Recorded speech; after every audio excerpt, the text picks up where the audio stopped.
এইচএসসির সকল শিক্ষার্থীরা বাংলার ক্লাসে তোমাদের সবাইকে স্বাগতম। আজকের এই ক্লাসে আমরা তোমাদের যে সাহিত্যের খেলা প্রমোদ চৌধুরীর যে প্রবন্ধটি রয়েছে এই প্রবন্ধের একেবারে এ টু জেড যা যা দরকার সব কিছু পড়িয়ে দিব। অর্থাৎ আজকের এই ক্লাসের পরে এই টপিকটার উপরে এমসিকিউ, সিকিউ, এসকিউ যাই আসুক না কেন তুমি খুব সহজে উত্তর করতে পারবা।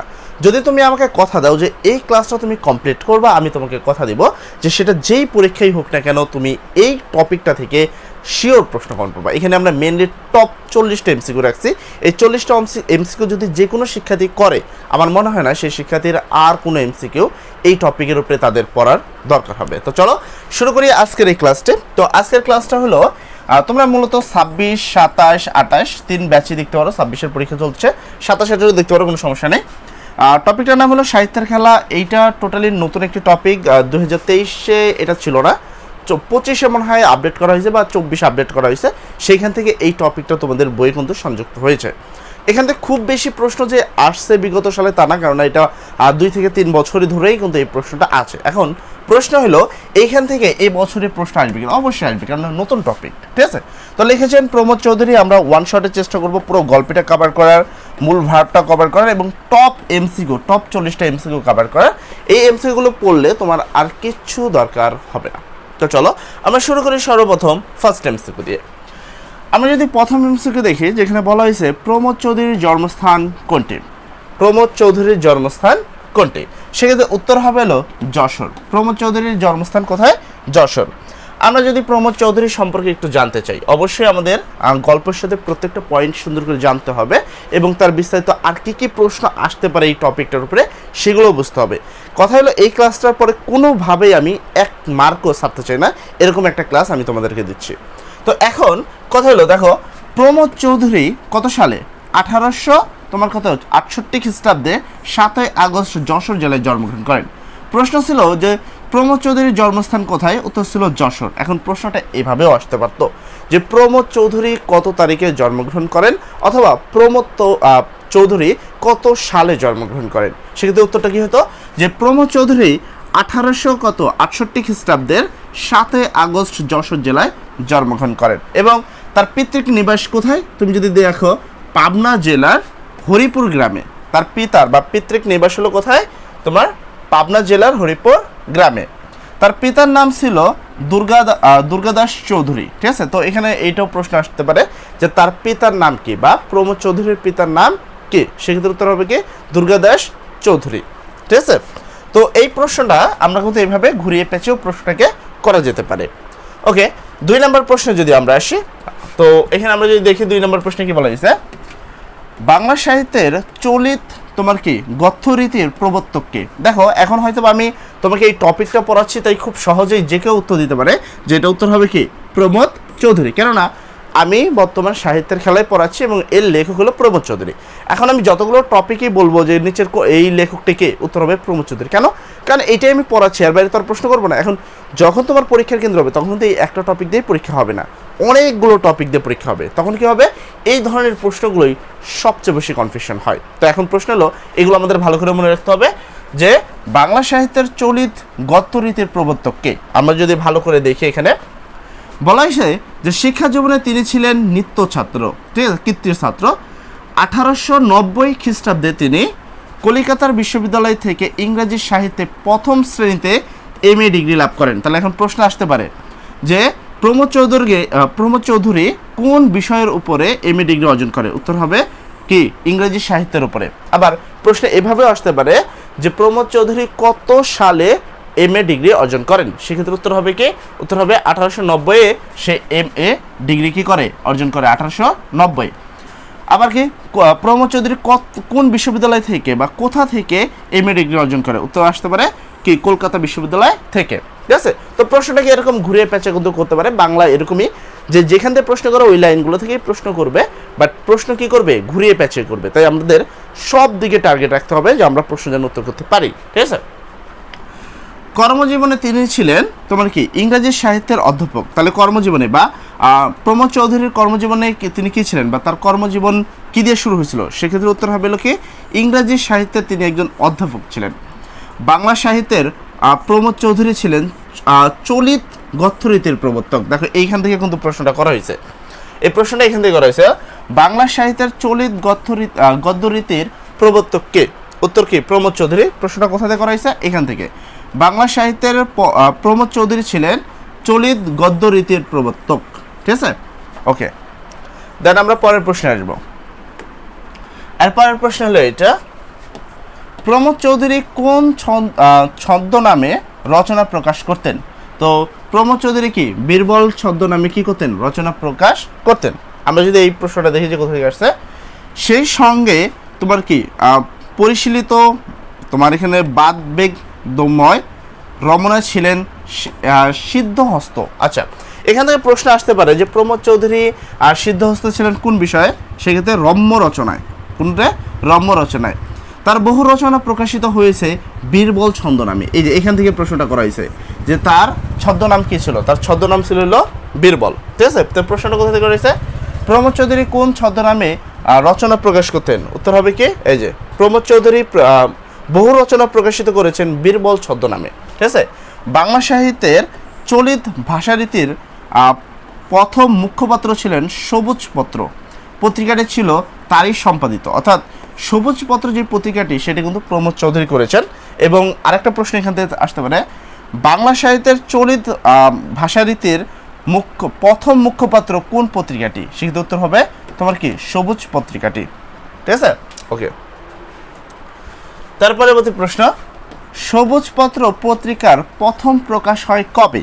সেক্ষেত্রে উত্তর হবে হলো 1914 সালে। ঠিক আছে, সবুজপত্র পত্রিকার প্রথম প্রকাশ হয় কবে? উত্তর হবে 1914 সালে। আমরা যদি দেখি এখানে এই বিষয়ে কিছু বলা আছে, রবীন্দ্রনাথ সহ, এখানে ভালো করে দেখবা প্রমোদ চৌধুরীর বিষয়ে কিন্তু রবীন্দ্রনাথও আছেন। রবীন্দ্রনাথ সহ সমকালীন বিখ্যাত মননশীল লেখকদের অনেকেই ছিলেন এই পত্রিকার লেখক। তার মানে সবুজ পত্রিকার লেখক হলো রবীন্দ্রনাথ ঠাকুর। সবুজ পত্রিকার লেখককে রবীন্দ্রনাথ ঠাকুর। এটা কিন্তু ভাবনা চিন্তার বাইরে, অনেকে কিন্তু এই চিন্তাটা করবে না, যেহেতু সবুজ পত্র আসলে প্রমোদ চৌধুরীর সাথে সংশ্লিষ্ট। তো যখনই ও প্রমোদ চৌধুরীর অপশনে দেখবে তখনই কিন্তু টিক দিয়ে দেবে, কিন্তু লেখক হলো রবীন্দ্রনাথ ঠাকুর আর সম্পাদক হলো কি? প্রমোদ চৌধুরী। সবুজপত্র পত্রিকার সম্পাদক হলো প্রমোদ চৌধুরী আর লেখক হলো কে? রবীন্দ্রনাথ ঠাকুর সহ আরও বিভিন্ন ধরনের লেখক। প্রমোদ চৌধুরীর গদ্যশৈলতার নিদর্শন রয়েছে চার ইয়ারি, তোমার কি ইয়ারি কথা, বীরবলের হালখাতা, তারপর রায়তের কথা, তেলনুর, তোমার কি লকতি ইত্যাদি তার গদ্যগ্রন্থ। এখান থেকে প্রশ্ন আসতে পারে যে নিচের কোনটি প্রমোদ চৌধুরীর গদ্যগ্রন্থ? অথবা প্রশ্ন এভাবে ঘুরিয়েও করতে পারে। ধরো এখানে বলা হয়েছে, এইটার কথাই বলি যে চার ইয়ারি কথা, এটা কার লেখা? চার ইয়ারি এটা কার লেখা বা এই লেখাটা কি? সেক্ষেত্রে উত্তর হবে গদ্যগ্রন্থ। ঠিক আছে, ওকে। তো সবুজপত্র পত্রিকা প্রকাশিত হয়েছিল 1914 সালে, এটা অবশ্যই জানবা। এরপরে সবুজপত্র পত্রিকার লেখক হিসাবে কোন মননশীল সাহিত্যের যুক্ত ছিলেন? উত্তর হবে রবীন্দ্রনাথ ঠাকুর। রবীন্দ্রনাথ ঠাকুর সহ আরও বিখ্যাত অনেক লোক কী ছিলেন? এই পত্রিকার লেখক হিসাবে ছিলেন। এবং প্রমোদ চৌধুরী যদি আমি অপশনে দেখি নাই, প্রমোদ চৌধুরী ছিলেন হলো তোমার কি? সম্পাদক। এই কথাটা আমাদের জানতে হবে। ওকে, আর পরবর্তী প্রশ্ন, বীরবলের হালখাতা কোন ধরনের রচনা? আমি যে এই মাত্র কথা তোমাদের বললাম যে এরকম প্রশ্ন আসতে পারে। দেখো বীরবলের, এই যে বীরবলের হালখাতা। এখন প্রশ্ন কি?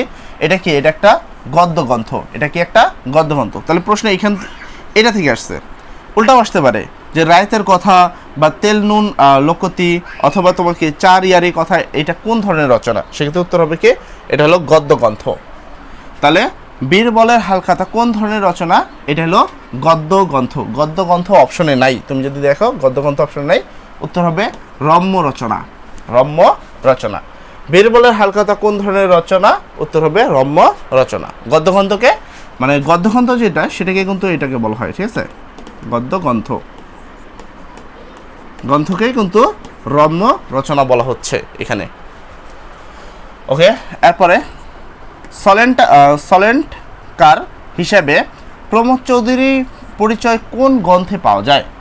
তাহলে সনেটকার হিসাবে প্রমোদ চৌধুরীর পরিচয় কোন গ্রন্থে পাওয়া যায়? উত্তর হবে তোমার কি? এটা সিনেট 50। তো এটা আমরা কোথা থেকে পাই? এরপর যদি আমরা দেখি এরপরেই ছিল আমি এই যে সনেট 50 তোমার কি তার উল্লেখযোগ্য কাব্যগ্রন্থ, তাহলে তার উল্লেখযোগ্য কাব্যগ্রন্থ কি সনেট। এখানে প্রশ্ন বলা হয়েছে গল্পকার এবং সনেটেকার হিসাবে, দুই হিসাবে গল্পকার আর সনেটেকার হিসাবে তার বাংলা সাহিত্যে তার বৈশিষ্ট্য তোমার কি বিশিষ্ট অবস্থান রয়েছে। বিশিষ্ট অবস্থান কিসের মাধ্যমে? সনেট 50, এখান থেকেই তার গল্পকার এবং সনেটকার হিসাবে তার কি হয় বিখ্যাততা অর্জন হয়। প্রমোদ চৌধুরী 1946 খ্রিস্টাব্দে 2রা সেপ্টেম্বরে শান্তি নিকেতন মৃত্যুবরণ করেন। অর্থাৎ প্রশ্ন এভাবে আসতে পারে যে প্রমোদ চৌধুরী কোথায় কবে মৃত্যুবরণ করেন? উত্তর হবে 2রা সেপ্টেম্বর। প্রমোদ চৌধুরী কত সালে মৃত্যুবরণ করেন? 1946 সালে। প্রমোদ চৌধুরী তোমার মানে এখানে যদিও কি মৃত্যুবরণ করছেন হলো যশোরেই, কারণ এখানে আলাদা কোনো জায়গা দেওয়া নাই। তো এই তো এরপরে যদি দেখি প্রশ্ন কি বলা হয়েছে, দেখো প্রশ্ন কি বলা হয়েছে, প্রমোদ চৌধুরীর মৃত্যু হয় কত সালে? এইমাত্র বললাম প্রমোদ চৌধুরীর মৃত্যু হয় 1946 খ্রিস্টাব্দে। প্রমোদ চৌধুরীর মৃত্যু হয় কত? 1946 খ্রিস্টাব্দে। তো এই ছিল তোমাদের মোটামুটি প্রমোদ চৌধুরীর জীবনী, এবং প্রমোদ চৌধুরীর জীবনী থেকে এই প্রশ্নগুলো পড়তে হবে। টোটাল আমরা কয়টা প্রশ্ন দেখালাম তোমাকে? দেখো প্রমোদ চৌধুরী থেকে দেখাইছি 8টা প্রশ্ন, এবং এই 8টা থেকে আমি আরও কিন্তু অনেক ধরনের প্রশ্ন তোমাকে শিখিয়েছি। এই 8টাই যে আসবে এমন নয়, তবে আমি যে জিনিসগুলো তোমাকে এই 8টা শিখাতে আরও কিছু শিখালাম, এগুলো থেকে তুমি 100% প্রশ্ন পাবা যদি প্রমোদ চৌধুরী সম্পর্কে প্রশ্ন আসে। এইবার আসি তোমাদের যে মেন গল্পটা, ঠিক আছে? তোমাদের মেন গল্প কি? সাহিত্যের খেলা। ওকে, সাহিত্যের খেলার প্রথম প্রশ্ন দেখো, তোমার কি রৌদ্র কোন দেশের বিখ্যাত ভাস্কর ছিলেন? ঠিক আছে, রৌদ্র কোন দেশের বিখ্যাত ভাস্কর ছিলেন? সেক্ষেত্রে উত্তর হলো ফ্রান্সের। এখন আমরা যদি গল্পের মধ্যে যাই তাহলে আরও কিছু প্রশ্ন পাবো। তো আমি এখানে যদি যাই, এখানে হলো আমাদের মেন যে গল্পটা, সেই গল্পটা আমি এখান থেকে একটা মার্কার দিচ্ছি। আচ্ছা, একটু মার্কেটটা চলে আসছে। ওকে, এখানে আমরা যদি খেয়াল করি, দেখো সাহিত্যের খেলা যে গল্পটা রয়েছে এখানে বলা হয়েছে জগৎ বিখ্যাত ফরাসি ভাস্কর হলো রৌদ্র। তাহলে কি রৌদ্র হলো জগৎ বিখ্যাত ফরাসি ভাস্কর্য হলো রৌদ্র, যিনি নিতান্ত জ্বর প্রস্তরের দেহ থেকে অসংখ্য জীবিত প্রায় দেব দানব কেটে বার করেছেন। তিনিও শুনতে পায় যখন তখন হাত কাদা নিয়ে আঙ্গুরের টিপে মাটির পুতুল এখানে তুমি দেখো কাদা মাটি নিয়ে, এখানে একটা প্রশ্ন হতে পারে যে মাটির পুতুল কি দিয়ে বানানো হয়? মাটির পুতুল বানানো হয় কি? কাদা মাটি দিয়ে বানানো হয়। এবং প্রশ্ন বলা হয়েছে এই পুতুল গড়া হচ্ছে তার একটা খেলা। তাহলে এই যে মাটির পুতুল তৈরি করা, এটা কি? মাটির পুতুল তৈরি করা একটি খেলা। ঠিক আছে, তো আমরা যদি এবার একটু প্রশ্ন আসি বা প্রশ্ন যদি দেখি তাহলে এই বিষয়টা আরো ভালো করে বুঝবো। তো এখানে ছিল যে রৌদ্র কোন দেশের বিখ্যাত ভাস্কর্য ছিল? উত্তর হলো ফ্রান্সের ভাস্কর্য ছিল এটা। ওকে, এর পরবর্তী প্রশ্ন হলো লেখকের মতে পৃথিবীর শিল্পীরা কি করে? তো এইমাত্র কিন্তু আমরা দেখলাম যে তারা কিন্তু খেলা করে। কি করে? শিল্পের খেলা করেন তারা। আমরা এইমাত্র এখানে যদি খেয়াল করি, কারণ এখানে বলা হয়েছে যে এই যে এই লাইনটায়, ঠিক আছে, যে কাদামাটি দিয়ে তারা কি তৈরি করেন? মাটি দিয়ে পুতুল তৈরি করেন, এবং এই পুতুল গড়া হচ্ছে এক ধরনের খেলা। তার মানে আমাদের এই পৃথিবীতে যারা রয়েছেন বা যারা তোমার কি শিল্পীরা রয়েছেন, তারা হলো শিল্পের খেলা খেলেন তারা। ঠিক আছে, ওকে। দেন পরের প্রশ্নে যদি আমরা আসি, এখানে আমরা দেখব, এখানে বলছে কলা রাজ্যের পুরুষদের কি করার অধিকার আছে? কলা রাজ্যের মহাপুরুষদের কি করার অধিকার আছে? উত্তর হলো যা খুশি তাই করার অধিকার আছে। এবার আমরা দেখব যে কোথা থেকে এই প্রশ্নটা করা হয়েছে। তো এখানে আমরা ছিলাম হলো যে আমি যেমনটা বললাম যে মাটি দিয়ে পুতুল তৈরি করা হয়। মাটি দিয়ে কি তৈরি করা হয়? পুতুল। এই পুতুল তৈরি করা হয় কাদা মাটি দিয়ে, এবং এই পুতুল গড়া হচ্ছে এক ধরনের খেলা। শুধু রৌদ্র কেন, পৃথিবীর শিল্প মাত্রই এই খেলার, দেখো এখানে কিন্তু বলা হয়েছে পৃথিবীর শিল্প মাত্রই এই খেলার খেলা খেলে থাকেন। মানে শিল্পীরা সবসময় কী করে থাকেন? এই খেলাই খেলে থাকেন। যিনি গড়তে জানেন তিনি শিবও গড়তে পারেন, বাদরের গড়তে পারেন। মানে যে গড়তে পারে সে শিবও গড়তে পারে, আবার বাদরও গড়তে পারে। আমাদের সঙ্গে বড় বড় শিল্পীদের তফাৎ এতটুকুই যে তাদের তাদের হাতে এক করতে আর হয় না। আচ্ছা, এই তো সম্ভবত এই কারণেই এই যে এখান থেকে প্রশ্নটা করাইছে, কলা রাজ্যের মহাপুরুষদের যা খুশি তাই করবার যে অধিকার আছে, ইতর শিল্পীদের সে অধিকার নেই। তাহলে ইতর শিল্পদের কি অধিকার নেই? যা খুশি তাই করার অধিকার তাদের নাই। আর কি কলা রাজ্যের মহাপুরুষদের কি করার অধিকার আছে? যা খুশি তাই করার অধিকার তাদের আছে। ওকে, স্বর্গ হতে দেবতারা মধ্যে মধ্যে ভূতলে অবতীর্ণ হও কেউ আপত্তি করে না। অর্থাৎ এখানে কি কেউ কিসে আপত্তি করে না? কেউ আপত্তি করে না হলো স্বর্গ হতে দেবতাদের মধ্যে মধ্যে ভূতলে অবতীর্ণ হতে কেউ আপত্তি করে না। কিন্তু মতবাসীদের পক্ষে তোমার কি রসাতলে গমন করাটা বিশেষ ধরনের নিন্দনীয় একটি বিষয়। ওকে, এবার আমরা এখান থেকে দেখবো যে এখান থেকে কি প্রশ্ন আসলো। ঠিক আছে, তো চলো এখান থেকে আমরা দেখি। এখানে বলা হয়েছে স্বর্গ থেকে দেবতাদের কোথায় অবতীর্ণ হয় আপত্তি নেই। এইমাত্র কিন্তু বললাম ভূতলে হওয়ার দেবতাদের। ঠিক আছে, স্বর্গ থেকে দেবতাদের কোথায় অবতীর্ণ হওয়ার আপত্তি নেই, উত্তর হবে ভূতলে। আর পরবর্তী প্রশ্ন হলো দর্শক ও শ্রোতার মন আকর্ষণ করতে কি দরকার? দর্শক ও শ্রোতার মন আকর্ষণ করতে একটু উঁচুতে উঠা দরকার। দর্শক এবং শ্রোতাদের মন আকর্ষণ করতে একটু কোথায় উঠা দরকার? একটু উঁচুতে উঠা দরকার। কোথা থেকে আসছে আমি একটু পর দেখছি। এরপরে বলছে অভিনয় দেখতে হলে কোথায় উঠতে হবে? অভিনয় দেখতে হলে কোথায় উঠতে হবে? তো চলো আমরা একটু দেখি এখান থেকে। আমি এটাকে যদি একটু ক্লিয়ার করি। আচ্ছা, তো আমরা যেখানে ছিলাম তার পরের টুকে যাব। ওকে, এখানে বলা হয়েছে আমি যেমনটা বললাম যে কি ভূতলে তোমার উঠতে কি কাদের কোনো আপত্তি নাই, কিন্তু মর্তবাসী বলতে পৃথিবীতে যারা থাকে, মর্তবাসী বলতে বোঝাই যে যেমন আমরা পৃথিবীতে আছি আমরা হলো মর্তবাসী। ঠিক আছে, মর্তবাসী বলতে বোঝা নয় পৃথিবীতে যারা রয়েছে বা আমাদের পক্ষে রসাতলে গমন করাটা বিশেষ ধরনের নন্দনীয় একটি বিষয়। অথচ এ কথা অস্বীকার করার জো নেই যে যখন এ জগতে 10টা দিক আছে তখন সেই সব দিকের তোমার কি গতায়ত করার প্রবৃত্তি মানুষের পক্ষে স্বাভাবিক। মন উঁচুতে উঠতে চায়, নিচুতেও নামতে চায়। বরং সত্য কথা বলতে গেলে সাধারণ লোকদের মন স্বভাবতই যেখানে আসে তার চারপাশে ঘুরে বেড়াতে চায়, উঠতেও চায় না আবার ডুবতেও চায় না। তার মানে এইখান থেকে একটা প্রশ্ন আসতে পারে, সাধারণ মানুষের মন কি করতে চায়? সাধারণ মানুষের মন উঠতেও চায় না আবার কি ডুবতেও চায় না। ঠিক আছে, এটা জানতে হবে যে সাধারণ মানুষের মন উঠতেও চায় না একটু ডুবতেও চায় না। কিন্তু সাধারণত লোকেরা কি ধর্ম, কি নীতি, কি কাব্য সকল রাজ্যের অপরন্ত ডানের ভরে দিয়ে থাকতেই পরামর্শ দেয়। একটু উঁচুতে না চললে আমরা দর্শক এবং শ্রোতা মণ্ডলীর ঠিক আছে নয়ন মন আকর্ষণ করতে পারি নে। তার মানে নয়ন মন আকর্ষণ করতে হলে আমাদেরকে কি করতে হবে? একটু উঁচুতে উঠতে হবে। একটু উঁচুতে না উঠলে দর্শক এবং শ্রোতাদের মন কি করা যায় না? আকর্ষণ করা যায় না। আচ্ছা, আরেকটা প্রশ্ন ছিল বেদিতে না বসলে আমরা উপদেশে কেউ মানে না, রঞ্জমঞ্চে না চললে আমাদের অভিনয় কেউ দেখে না। আচ্ছা, এখানে বলেছে অভিনয় কেউ দেখে না, রঞ্জমঞ্চে চললে মানে হলো তোমার এই যে মঞ্চ যেটা বোঝায় সেই মঞ্চ আর কি। তো রঙ্গমঞ্চে যদি না চলে তাহলে আমাদের অভিনয় কেউ দেখে না। প্রশ্নটা কিন্তু এটাই ছিল। ঠিক আছে, অভিনয় দেখতে হলে কোথায় উঠতে হবে? উত্তর হবে রঙ্গমঞ্চে। রঙ্গমঞ্চে না উঠলে আমাদের অভিনয় কেউ দেখে না। ওকে, এরপর প্রশ্ন সবসময় উঁচুতে ওঠার চেষ্টা আর কি ডেকে আনে? সবসময় উঁচুতে ওঠার চেষ্টা মহাপতন ডেকে আনে। সবসময় যদি আমি চিন্তা করি যে আমি সবসময় উপরে উঠবো তাহলে সেটা কি করা হয়? তোমার কি ডেকে নিয়ে আসে? মহা বিপদ বা মহাপতন ডেকে নিয়ে আসে।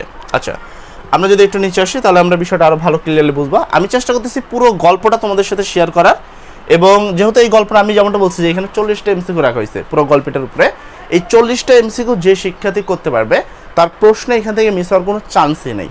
ঠিক আছে, এই জন্য আমরা বইয়ের কোথা থেকে কীভাবে প্রশ্ন আসতে পারে সেটাও আমাদের জানতে হবে।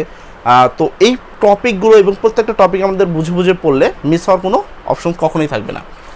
আচ্ছা, যেমনটা আমি বললাম যে রঙ্গমঞ্চে না তোমার কি রঙ্গমঞ্চে না চললে আমাদের অভিনয় কেউ দেখে না, আর কাঠ্যমঞ্চে না দাঁড়ালে আমাদের বক্তব্য কেউ শোনে না। তাহলে কোথায় না দাঁড়ালে আমাদের বক্তব্য কেউ শোনে না, বা আমাদের বক্তব্য শোনাতে হলে কোথায় দাঁড়াতে হবে? কাঠ্যমঞ্চে, ঠিক আছে। আর আমাদের অভিনয় দেখাতে হলে কোথায় চলতে হবে? রঙ্গমঞ্চে। সুতরাং জনসাধারণের চোখে সম্মুখে থাকবার লোভে আমরাও অগ্রগত 24 ঘন্টা টঙ্গে চড়ে থাকতে চাই, কিন্তু পারি না। অনেকের পক্ষে নিজের আয়ত্তের বহির্ভূত উঁচু স্থানে উঠাবার চেষ্টাতে মহাপতনের কারণ হয়ে দাঁড়ায়। এই যে এখান থেকে প্রশ্নটা করা হয়েছে, যদি তুমি সবসময় উপরে ওঠার চিন্তা করো তাহলে তোমার কি হবে? মহাপতন। যদি তুমি সবসময় কি করো? উপরে ওঠার চেষ্টা করো, তাহলে তোমার কি হবে? মহাপতন হবে, ঠিক আছে। ওকে, এর পরবর্তী আসি প্রশ্নে। এর পরবর্তী প্রশ্ন হলো, শিল্পরাজ্য খেলা করার অধিকার কাদের আছে? শিল্পরাজ্যে খেলা করার অধিকার কাদের আছে? তো চলো আমরা এটাও দেখে নিই যে শিল্পরাজ্যে খেলা করার অধিকার কাদের আছে। ওকে, প্রশ্ন বলেছে এসব কথা বলবার অর্থ এই যে কষ্ট করে হলেও আমাদের পক্ষে অবশ্যই মহাজনের পথ অনুসরণ করাই কর্তব্য। আচ্ছা, এখানে একটা প্রশ্ন আসতে পারে, মহাজনের পথ অনুসরণ করাই আমাদের কর্তব্য। মহাজনের পথ অনুসরণ করা আমাদের কি? আমাদের পক্ষে মহাজনের পথ অনুসরণ করা আমাদের কি, বা আমাদের কর্তব্য কি? উত্তর হবে মহাজনের পথ অনুসরণ করা, ঠিক আছে। আমাদের কর্তব্য কি? এখানে মনে হতে পারে যে আমাদের বিভিন্ন ধরনের কর্তব্য থাকতে পারে, বাট এই বই বা সাহিত্যের খেলা প্রবন্ধ অনুসারে আমাদের মূল কর্তব্য হলো মহাজনের প্রতি অনুসরণ করা, ঠিক আছে। ওকে, কিন্তু তোমার কি ডাইয়ে বাইয়ে ছোটোখাটো তোমার কি গলি খুঁজরে খেলাচ্ছলে প্রবেশ করালে যে অধিকার তাদের আছে, সে অধিকার আমরা কেন বঞ্চিত হব? গান করতে গেলেই যে সুর তাকায় চড়িয়ে রাখতে হয়, কবিতা লিখতে হলেই যে মনে শুধু গভীর এবং প্রখর ভাব প্রকাশ করতে হয়, এমন কোনো নিয়ম থাকা উচিত নয়। শিল্পরাজ্যে খেলা করবার প্রবৃত্তের ন্যায় অধিকার বড় ছোট সকলের সমান আছে। প্রশ্নটা এখান থেকে করা হয়েছে, শিল্পরাজ্য খেলা করবার প্রবৃত্তির ন্যায় অধিকার ছোট বড় সকলের সমান আছে। তার মানে খেলা করার যে অধিকার, এটা কি আমাদের সবার আছে, ছোট বড় সকলের সবার আছে, ঠিক আছে। ওকে, এরপরে প্রশ্ন, কোন জায়গায় ব্রাহ্মণ শূদ্রের ভেদ নেই? কোন জায়গায় ব্রাহ্মণ শূদ্রের ভেদ নেই? আচ্ছা, উত্তর হবে হলো খেলার মাঠে। খেলার মাঠে বলতে শিল্প কাজে কোনো ধরনের ভেদ নেই। আমরা যদি দেখি প্রশ্নটা কোথা থেকে করা হয়েছে এবং আর কি প্রশ্ন এখান থেকে করা যেতে পারে। এমনকি এ কথা বললেও অদ্ভুত হবে না যে এই পৃথিবীতে একমাত্র খেলার মাটি, এই পৃথিবীতে একমাত্র খেলার মাঠের ময়দানে ব্রাহ্মণ শূদ্রের প্রভেদ নেই, ঠিক আছে। একমাত্র এই পৃথিবীতে একমাত্র জায়গা খেলার মাঠ। আবার এটা কিন্তু সেই খেলার মাঠ না, অ্যাকচুয়ালি খেলার মাঠ বলতে কিন্তু বোঝানো হচ্ছে শিল্প। কারণ যারা মাটির দিয়ে কোনো কিছু তৈরি করে বা কাদা মাটি দিয়ে কোনো কিছু তৈরি করে, তাদেরকেই এই সাহিত্যের খেলা প্রবন্ধ অনুসারে বলা হচ্ছে তারা হলো খেলোয়াড় বা তারা খেলে। পৃথিবীর সকল শিল্পীরাই খেলে। এখন একমাত্র খেলার মাটি হলো এমন একটা জায়গা যেখানে ব্রাহ্মণ শূদ্রের কোনো ধরনের ভেদাভেদ নেই, ঠিক আছে। রাজার ছেলের সঙ্গে দরিদ্র ছেলেরও খেলার যোগ দেবার অধিকার আছে। আমরা যদি একবার সাহস করি কেবলমাত্র খেলা করবার জন্য মহাজগতে প্রবেশ করে, তাহলে নির্বিবাদে সে জগতের রাজা রাজচরার দলে মিশে যাবে। কোনোরূপে উচ্চ আশা নিয়ে সেক্ষেত্রে উপস্থিত হলেই নিম্ন শ্রেণীতে পড়ে যাবে। আমি যেমনটা বললাম যে কিছুক্ষণ আগে এটা ছিল যে যদি সবসময় তুমি উচ্চ শ্রেণীর আশা করো তাহলে তোমার মহাপতন বা নিম্ন শ্রেণীতে তুমি কি থাকবা?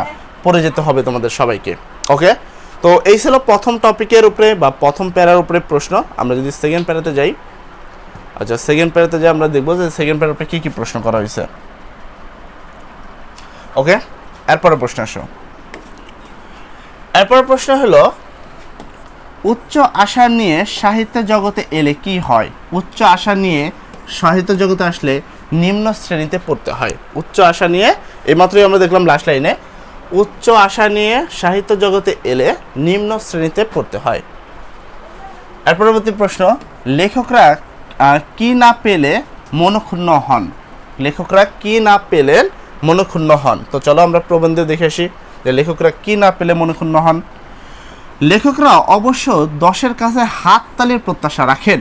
হাততালি, বাহবা না পেলে মনক্ষুণ্ণ হন। তার মানে হাততালি অথবা বাহবা না পেলে লেখকরা মনক্ষুণ্ণ হন, কেননা তারাই হচ্ছে যথার্থ সামাজিক জীব, বাদ বাকি সকলে কেবলমাত্র পারিবারিক। ওকে, তো এখানে বলা হয়েছে যারা হাততালি দেন কেবল তারাই হলো সামাজিক জীব, এরকম কিছু, বাকিরা হলো কেবলমাত্র পারিবারিক। বিশ্ব মানবদের মনের সঙ্গে নিত্য সঙ্গের পাতানোই হচ্ছে কবি মনের। আচ্ছা, এখানে একটা বিষয়, এটা একটা প্রশ্ন আসছে, আচ্ছা এটা একটা প্রশ্ন গুরুত্বপূর্ণ, যে বিশ্ব মানবদের মনের সঙ্গে নিত্য নূত্যের সধর পাতানোই হচ্ছে কি? উত্তর হবে কবির মনির নিত্য মিত্রিক কর্ম। আচ্ছা, তো অ্যাকচুয়ালি কবি কি চান? কবিরা চান হলো হাততালি বা বাহবা। আমরা যদি দেখি এখানে বাহবা তো অপশন নেই, কিন্তু হাততালি অপশন আছে, ঠিক আছে। লেখকরা কি না পেলে মনক্ষুণ্ণ হন? হাততালি অথবা বাহবা না পেলে মনক্ষুণ্ণ হন তিনি। ওকে, এরপর আমাদের প্রশ্ন হলো গীতি কবিতায় কবির গোপন কথা কি রূপে প্রকাশ হয়? গীতি কবিতায় কবির গোপন কথা কি রূপে প্রকাশ হয়? উত্তর হবে স্বর্গতোক্তি হিসাবে প্রকাশ হয়। আমরা যদি এখানে দেখি যে প্রশ্নটা কোথা থেকে আসছে আর এখানে আর কি ধরনের প্রশ্ন আসতে পারে। এমনকি কবির আপন মনের গোপন কথাটিও, এইখানে দেখো এই যে এমনকি কবির আপন মনের গোপন কথাটিও গীতি কবিতা বঙ্গরূপের এইখানে এই যে স্বর্গতোক্তির স্বরূপে উচ্চারিত হয়, যাতে করে সেই মর্ম কথা হাজারো লোকের কানের ভিতর দিয়ে তোমার কি মরমে প্রবেশ করতে পারে, কিন্তু উচ্চ মঞ্চে আহরণ করে উচ্চস্বরে তোমার কি উচ্চবাচ্য না করলে যে সাধারণ জনগণ নয়ন মন আকর্ষণ করা যায় না, এমন কোনো কথা নেই। সাহিত্য জগতে যাদের খেলা করবার প্রবৃত্তি আছে, সাহস আছে এবং ক্ষমতা আছে, মানুষের মন আকর্ষণ করবার সুযোগ বিশেষ করে তাদের কপালেই ঘটে। মানুষে যে খেলা দেখতে ভালোবাসে তার পরিচয় তো আমরা এই জ্বর সমাজেও নিত্যত্ব পাই। তার হলে বক্তব্য শুনতে, এখানে এই কথাটা মনে রাখতে হবে, তোমার কি টাউন হলে বক্তব্য শুনতেই বা কজন যায়, আর গড়ের মাঠে ফুটবল খেলা দেখবারই বা কয়জন যায়। আচ্ছা, কোথায় বক্তব্য শুনতে কোথায় যায়? আরেকটা কথা ছিল বক্তব্য শোনার জন্য টাউন হলে, ঠিক আছে, টাউন হলে বক্তব্য শুনতেই বা কয়জন যায়। আচ্ছা, প্রশ্নটা আমরা দেখব। এরপর প্রশ্ন এটা দেখো, টাউন হলের বক্তব্যের উদ্দেশ্য কেমন? টাউন হলের বক্তব্যের উদ্দেশ্য কেমন? উত্তর হবে মহৎ। আমরা কিন্তু দেখছি যে টাউন হলে বক্তব্য দেয়, তো এখানে প্রশ্নটা আমরা যদি আরেকবার দেখি ওই লাইনটা, টাউন হলে বক্তব্য শুনতেই বা কয়জন যায়, অথবা গড়তেই বা খেলা দেখতেই বা কয়জন যায়, অথচ এ কথা সত্য যে টাউন হলের বক্তব্যের উদ্দেশ্য অতি মহৎ। এক মিনিট।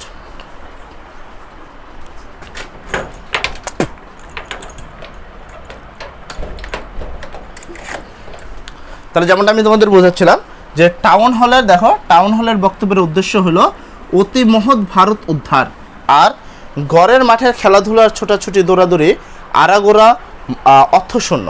আচ্ছা, এটাও মনে রাখবা যে গড়ের মাঠের তোমার কি খেলোয়াড়দের ছোটাছুটি দৌড়াদৌড়ি তোমার আগাগোড়া অর্থশূন্য। এটা কি? এটা টোটালি অর্থশূন্য এবং উদ্দেশ্যহীন, ঠিক আছে।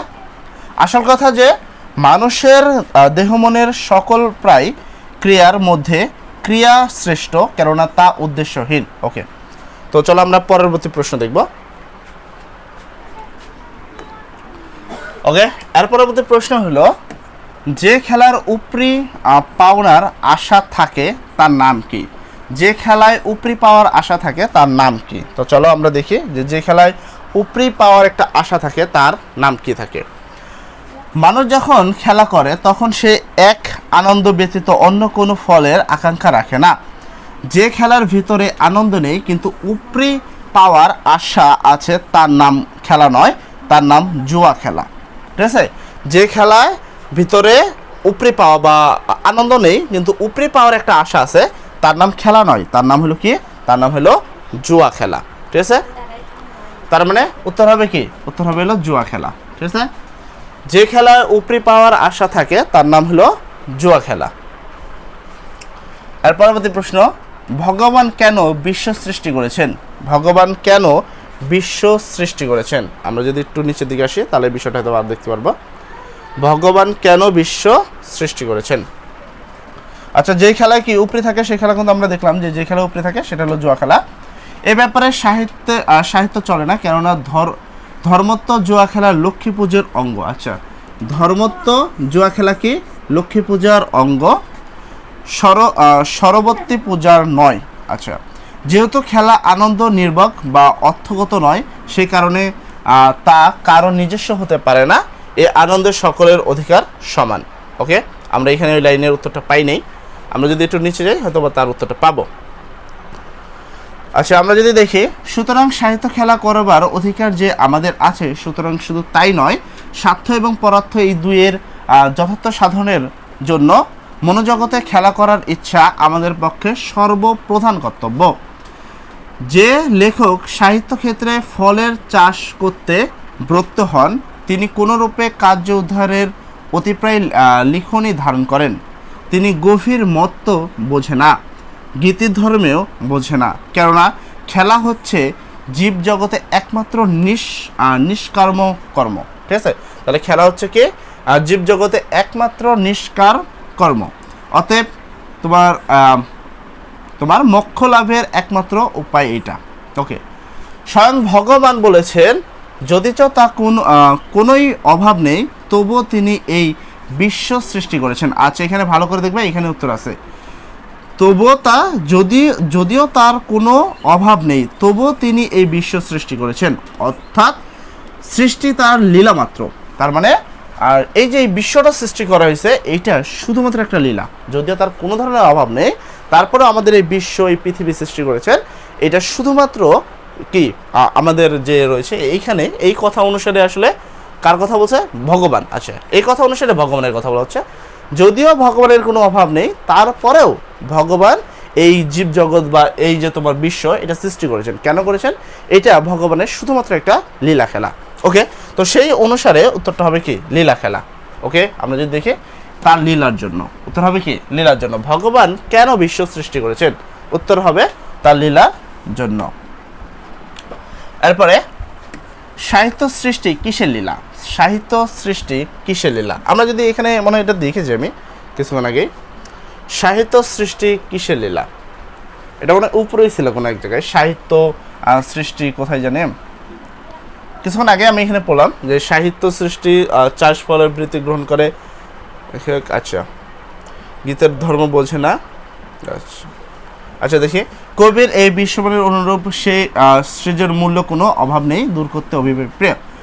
সে সৃষ্টির মূল অন্তরে স্ফূর্ত এবং তার ফুল আনন্দ। এক কথায় সাহিত্য সৃষ্টি, এই যে এখানে সাহিত্য সৃষ্টি তোমার কি জীবান্তর লীলা মাত্র, যে লীলা বিশ্বলীলার অন্তর্ভুক্ত, কেননা তোমার কি জীবান্ত পরমাত্মর অঙ্গ এবং অংশ। ওকে, তাহলে এখানে বেশ কিছু প্রশ্ন আছে। জীবান্ত পরমাণুত্বের অঙ্গ এবং অংশ, এখান থেকে একটা প্রশ্ন আসতে পারে। আর এখান থেকে তো করা হয়েছে সাহিত্য সৃষ্টি কি ধরনের লীলা, সেক্ষেত্রে উত্তর হবে জীবান্ত লীলা। ঠিক আছে, সাহিত্য সৃষ্টি কিসের লীলা? উত্তর হলো জীবান্তের লীলা। সাহিত্য সৃষ্টি জীবান্তের লীলা। ওকে, এখানে বলছে বল্লিকি কাদের জন্য রামায়ণ রচনা করেছেন? বল্লিকি কাদের জন্য রামায়ণ রচনা করেছেন? তো চলো আমরা দেখি কাদের জন্য রামায়ণ রচনা করেছেন। আমরা একটু যদি নিচের দিকে আসি হয়তো এর উত্তর পাবো খণ্ড 3 আসলে। এখানে বলেছে সাহিত্যের উদ্দেশ্যে। আচ্ছা, আজান দিচ্ছে, আজান শেষ। তো চলো আমি যেটা বলতেছিলাম, তো আমাদের প্রশ্ন কী ছিল, আমি প্রশ্নটা আরেকবার রিপিটলি দেখে আসি। ঠিক আছে, আচ্ছা, প্রশ্ন ছিল বল্লিকি কাদের জন্য রামায়ণ রচনা করেছিলেন? উত্তর হবে হলো মুনি ঋষিদের জন্য রামায়ণ রচনা করেছিলেন। আচ্ছা, এটার উত্তরটা আমরা খুঁজতে চাচ্ছিলাম। নেক্সট প্রশ্ন যে ছিল, আমি দুইটা একত্রে খুঁজে নিই। তারপর হলো কুশিবগে ঋষিরা কি দান করেছিলেন? আচ্ছা, এই দুইটা প্রশ্ন। তো চলো আগে এই দুটো প্রশ্ন উত্তরটা খুঁজে নিই যে কোথা থেকে প্রশ্নগুলো করা হয়েছে। সাহিত্যের উদ্দেশ্য সকলকে আনন্দ দেওয়া, কারো মনোরঞ্জন করা নয়। তাহলে সাহিত্যের উদ্দেশ্য কি করা নয়? সাহিত্যের উদ্দেশ্য মনোরঞ্জন করা নয়। আবার সাহিত্যের উদ্দেশ্য কি? সেক্ষেত্রে সকলকে আনন্দ দেওয়া। এই কথাটা মনে রাখতে হবে যে সাহিত্যের উদ্দেশ্য সকলকে আনন্দ দেওয়া, মনোরঞ্জন করা নয়। এই দুইয়ের ভিতরে যে আকাশ পাতাল প্রভেদ আছে, সেইটি ভুলে গেলেই লেখকরা নিজে খেলা না করে পরের জন্য খেলনা তৈরি করতে বসেন। সমাজের মনোরঞ্জন করতে গেলে সাহিত্য যে আচ্ছা, এখানে একটা প্রশ্ন আসতে পারে যে সমাজে মনোরঞ্জন করতে গেলে যে সাহিত্যে স্বধর্মচ্যুত হয়ে পড়ে, তাহলে তোমার এখান থেকে প্রশ্ন আসতে পারে যে সমাজের মনোরঞ্জন করতে গেলে সাহিত্যের কি ঘটে? উত্তর হবে স্বধর্মচ্যুত হয়ে পড়ে। তার প্রমাণ বাংলাদেশে আজ দুর্লভ নয়। কাব্যের ঝুমঝুমি, বিজ্ঞানের তোমার কি চুষি কাঠি, তারপর দর্শনের বেলুন, রাজনীতির রাঙা লাঠি, ইতিহাসের নেকড়ার পুতুল, তারপরে এখানে বেশ কিছু জিনিস আছে, নীতির টিনের ভেপু এবং ধর্মের জয়ঢাক, এই সব জিনিসই সাহিত্যের বাজারে ছেয়ে গেছে। তারপর এখানে বলা হয়েছে সাহিত্য রাজ্যে খেলনা পেয়ে পাঠকের মনস্ট হতে পারে, কিন্তু তা গড়ে লেখকের মনস্ট হতে পারে না।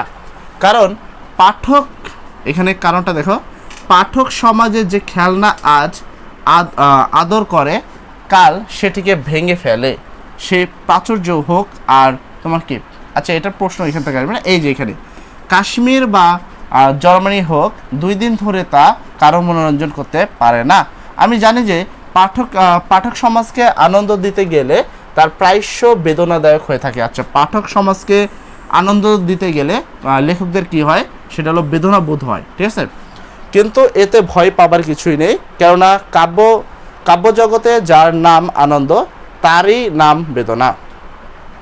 সে যাই হোক, পরের মনোরঞ্জন করতে গেলে তোমার কি সর্বত্রীর বরপুত্রেও যে নটবিটের দলভুক্ত হয়ে পড়েন, তা এখানে জাজ্জম্য প্রমাণ স্বয়ং ভারতচন্দ্র। আচ্ছা, এখানে তুমি এখান থেকে একটা প্রশ্ন আসতে পারে যে নটবিটের দলভুক্ত হয়ে পড়েন তার জলযোজ্য প্রমাণ কে? সেক্ষেত্রে তারা ভারতচন্দ্র। কৃষ্ণচন্দ্রের মনোরঞ্জন করতে বাধ্য না হলে তিনি বিদ্য সুন্দর রচনা করতেন না, কিন্তু তার হাতে বিদ্য এবং সুন্দরের অপূর্ব মিলন সংগঠিত হতো, কেননা নলেজ অ্যান্ড আর্ট উভয়ই তা সম্পূর্ণ করাত্ম ছিল। বিদ্যাসুন্দর খেলনা হলেও রাজার বিলাসভবনের পাজরভূত সুবর্ণে গঠিত। এখান থেকে তেমন কোনো প্রশ্ন আসেনি, আমি যদি খেয়াল করি আমার ওখানে কোনো প্রশ্ন নেওয়া হয় না এখান থেকে। মণিমুক্তার অলঙ্কার, তাই আজও তা যথেষ্ট মূল্য আছে অন্তরায় জহুরুল কাছে। অপরদিকে এ যুগে পাঠক হচ্ছে জনসাধারণ, সুতরাং তাদের মনোরঞ্জন করতে হলে আমাদের অতি সস্তা খেলনা করতে হবে, নইলে তা বাজারে তোমার কি কাটবে না। আচ্ছা, বাজার কাটতে হলে তাদেরকে কি অতি সস্তা খেলনা করতে হবে, এটা একটা প্রশ্ন আসতে পারে এখান থেকে। সস্তা করার অর্থ খেলনা করা বৈশ্বিক লেখকের পক্ষে শূন্য পাঠকের মনোরঞ্জন করা সঙ্গত। অতএব সাহিত্য আর যাই হোক না কেন পাঠ্য সমাজের মনোরঞ্জন করার চেষ্টা করে না। অর্থাৎ সাহিত্যের এখানে মেন কথা, এখানে তেমন প্রশ্ন আসার মতো প্রশ্ন নেই। এখানে মেন কথা হলো সাহিত্যের মেন যে বিষয়টা সেটা হলো মনোরঞ্জন করা নয়, সাহিত্যের মূল কথা হলো আনন্দ দেওয়া। এটাই হলো এখান থেকে আসার মতো প্রশ্ন, এছাড়া নাই। আচ্ছা, এটা কি লাস্ট টপিক তোমাদের? হ্যাঁ, এটাই তোমাদের লাস্ট প্যারা বা লাস্ট পার্ট। আমরা যদি এই পার্টটা দেখি তাহলে বুঝতে পারবো।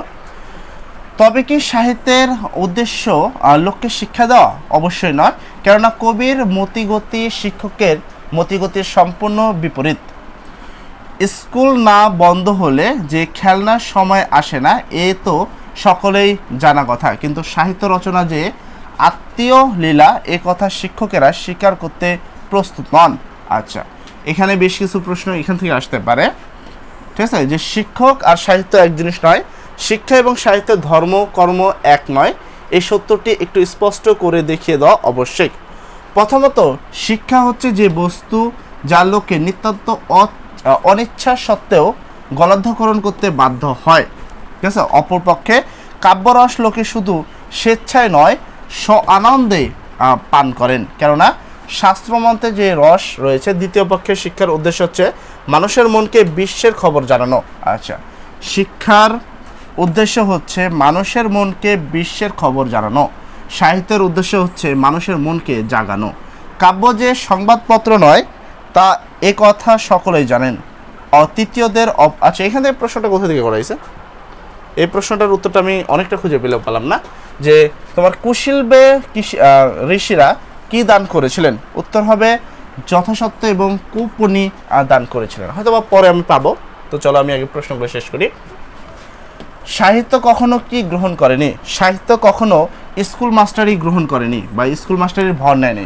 সাহিত্য আলাদা জিনিস এবং শিক্ষা বা স্কুল বিষয়টা আলাদা। এরপর প্রশ্ন হলো নরকের দুয়ার কার সৃষ্টি? নরকের দুয়ার কার সৃষ্টি? উত্তর হবে রৌদ্রের সৃষ্টি। ঠিক আছে, নরকের দুয়ার রৌদ্রের সৃষ্টি। এর পরবর্তী প্রশ্ন হলো আদম ও ইভ কি ধরনের সৃষ্টি? আদম ও ইভ হলো একটি ভাস্কর্য। আচ্ছা, আমি গল্পটার আরো কিছু অংশ দেখি যে এখান থেকে আর কোনো প্রশ্ন আসার মতো আছে কিনা।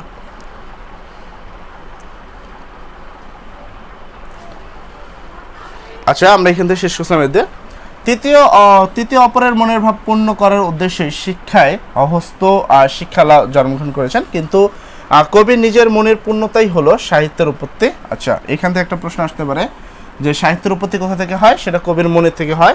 সাহিত্যের উদ্দেশ্য যে আনন্দ দান করা হয়, শিক্ষা দান করা নয়। একটি উদাহরণের সাহায্যে তার অপকাট্য প্রমাণ দেওয়া যেতে পারে। এই দেখো, এইখান থেকে প্রশ্ন রয়েছে, বললে কি আদিতে মুনি ঋষিদের জন্য রামায়ণ রচনা করেছিলেন? এখানে প্রশ্নটা এখান থেকে করা হয়েছে, বললে কি কাদের জন্য রামায়ণ রচনা করেন? বললে কি মুনি ঋষিদের জন্য রামায়ণ রচনা করেন, জনগণের জন্য নয়। এ কথা বলা বাহুল্য যে বড় বড় মুনি ঋষিদের কৃষিত্ব শিক্ষা দেওয়া তার উদ্দেশ্য ছিল না, কিন্তু রামায়ণ শ্রবণ করে মহর্ষিরাও যে কতদূর আনন্দ আত্মহারা হয়েছিলেন তার প্রমাণ তারা কুশীল, এখানে দেখো এই যে কুশীলবদের তাদের যথার্থ, এমনকি তোমাকে কৌপিন পর্যন্ত পেলা দিয়েছিলেন। তো এখান থেকে প্রশ্নগুলো করা হয়েছে। আমি যেমনটা এখান থেকে যে দুইটা প্রশ্ন করেছিলাম, এই দুইটা প্রশ্ন এতক্ষণ খুঁজে পাচ্ছিলাম যে কোথা থেকে করা হয়েছে এই প্রশ্ন দুইটা। এই যে এইটা, ঠিক আছে। সাহিত্য কখনো কি গ্রহণ করে না? স্কুল মাস্টারি গ্রহণ করে না। তার আগের প্রশ্ন যেটা ছিল যে কুশীলবের ঋষিরা কি দান করেছিলেন? উত্তর হবে যথাযথ এবং কৌপিন্নি। ঠিক আছে, কৌপিন্নি প্রশ্নটা আসছে কোথা থেকে? যে এখান থেকে আসছে, ঠিক আছে, এখান থেকে। তো আমি অনেক সুন্দর খুঁজছিলাম, হয়তো উপরে তেমন প্রশ্ন নাই, ঠিক আছে, এই কটা নিচ থেকে। তারপর রামায়ণ কাব্য হিসাবে যে অমর এবং জনসাধারণ আজও যে তার শ্রবণ পঠনে আনন্দ উপভোগ করে তার একমাত্র কারণ আনন্দের ধর্ম এই যে তা সংক্রামক। অপরপক্ষে লাখো একজনও যে যোগ বালিষ্ঠ রামায়ণের ছায়া মারান না, তার কারণ যে বস্তু লোকেরা শিক্ষা দেবার উদ্দেশ্যে রচিত হয়েছিল, আনন্দ দেবার জন্য নয়। আসল কথা যে সাহিত্য, এখানে দেখো, আসল কথা যে সাহিত্য কোশ্চিনকালেও স্কুল মাস্টারের কি ভার নেয়নি। তো সাহিত্য কখনো কি নেয়নি? স্কুল মাস্টারের ভার নেয়নি। এতে দুঃখ করবার কোনো কারণ নেই। দুঃখের বিষয় এই যে স্কুল মাস্টারই এই কালে সাহিত্যের ভার নিয়েছে। ঠিক আছে, তাহলে কি সাহিত্য স্কুল মাস্টারই কোনো ভার নেই, কিন্তু স্কুল মাস্টাররা সাহিত্যের ভার নিয়েছে। এই দুই জায়গা থেকে প্রশ্ন আসার চান্স কিন্তু রয়েছে। ঠিক আছে, ওকে। আমি যদি একটু এই থেকে দেখি তাহলে আর ক্লিয়ারলি বুঝবো এই জিনিসটা। তারপরে কাব্যরসক নামক অমৃত যে আমাদের অরুচি জন্মেছে তার জন্য দায়ী এই যুগের স্কুল এবং তার মাস্টার। আচ্ছা, কাব্যরচের উপরে অরুচি জন্মেছে তার কারণ কি? তার কারণ হলো স্কুল এবং তার মাস্টার। স্কুল এবং তার মাস্টার কাব্য পড়বার এবং বুঝবার জিনিস, কিন্তু স্কুল মাস্টারের কাজ হচ্ছে বই পড়ানো এবং বোঝানো। ঠিক আছে, লেখক এবং পাঠকের মধ্যে এখন স্কুল মাস্টারের দণ্ডায়মান। তো লেখক এবং পাঠকের মধ্যে কে রয়েছে? স্কুল মাস্টার রয়েছে। তো এটা কিন্তু বেশ কিছু গুরুত্বপূর্ণ প্রশ্ন, এখান থেকে প্রশ্ন আসার ফুল চান্স আছে। লেখক এবং পাঠকের মধ্যে এখন কে রয়েছে? স্কুল মাস্টার দণ্ডায়মান। এ মধ্যস্থলদের কি পায় আমাদের সঙ্গে কবির মনের মিলন দূর যাক, চার চক্ষুর মিলনও ঘটে না। স্কুল ঘরে আমরা কাব্যের রূপ দেখতে পাই না, শুধু তা গুণ শুনি। টিকে ভাষ্যের প্রসাদে আমরা কাব্য সম্বন্ধে সকল নিগুড় তত্ত্ব জানি, কিন্তু সে যে কি বস্তু তা চেনে না।